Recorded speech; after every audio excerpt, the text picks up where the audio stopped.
aqui, ó. Acompanha com nós aí, ó. Se vocês gostaram, pessoal, deixa eu deixar uma curtida pra nós. E que Deus abençoe cada um de vocês aí, né? Tá aí do outro lado. Sem enrolação, vamos direto ao assunto, né? Aqui, moçada, olha. Aqui eu achei aqui, ó. É.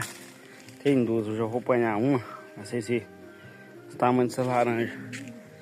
Tem ela aqui pra chegar com Deus na frente com um dia. Esse aqui ainda não é tempo, né?